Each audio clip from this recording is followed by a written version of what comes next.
Cuba. We saw the president's statement today about the demonstrations there on the island yesterday.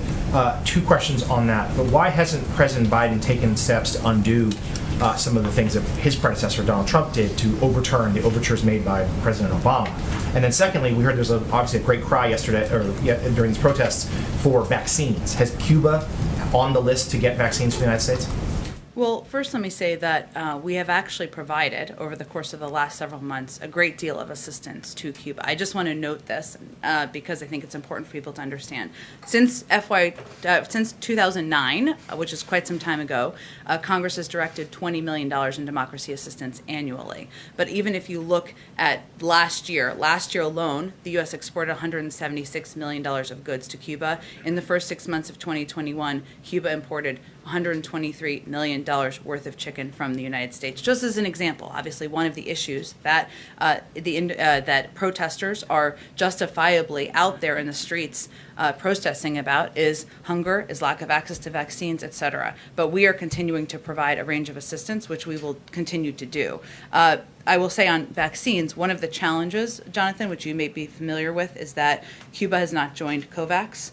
And has indicated they intend to vaccinate their population using the Abdala vaccine, which the Pan American Health Organization has been out there urging Cuban scientists to publish their results in the peer-reviewed literature on this vaccine. So in terms of COVAX would be a mechanism that we have provided, as you all know, vaccines to a range of countries in the world. We certainly recognize and understand that access to vaccines is one of the issues that a number of individuals in the streets is voicing concern about, but we have to determine what the mechanism would be to work with the Cuban people to get vaccines to them. That's something we're working through. Okay, go ahead, Jeff. Jen, just to follow up on Cuba, can you give us a sense of where the president's policy review on Cuba is right now? Do you anticipate making any changes, as Jonathan asked, and where do you see it going from here?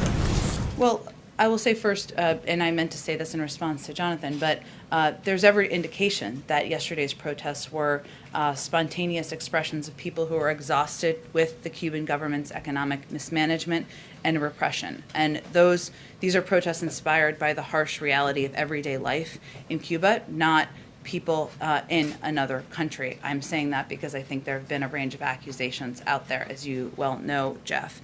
In terms of our assessment of a future, our policy, I should say, it continues to be, our approach continues to be governed by two principles. First, support for democracy and human rights, which is going to continue to be at the core of our efforts through empowering the Cuban people to determine their own future. Second, Americans, especially Cuban Americans, are the best ambassadors for freedom and prosperity in Cuba. I don't have anything to predict for you in terms of any policy shift. Obviously, given the protests were just happening over the last 24 to 48 hours, we're assessing how we can be helpful directly to the people of Cuba in these circumstances. You hinted at this, but the president of Cuba did directly accuse the United States of basically fomenting these protests because of the embargo and that leading to a lack of medicine and the other things. Do you have a specific response to him? Well, I'd first say that the U.S. embargo allows humanitarian goods to reach Cuba.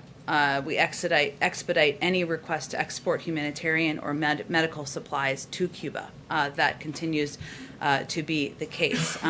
And the United States regularly authorizes the export of agricultural products, medicine, medical equipment, and humanitarian goods to Cuba. And since 1992 has authorized the export of billions of dollars of those goods to Cuba. So that's simply inaccurate in terms of the facts that are stated. But again, I would restate what I said a little bit earlier in response, which is that there's every indication that yesterday's protests were reactions of the people in Cuba to exhaustion of the governance of the leaders in the state, the economic mismanagement and the repression that we're seeing take place against the people of the country. Lastly,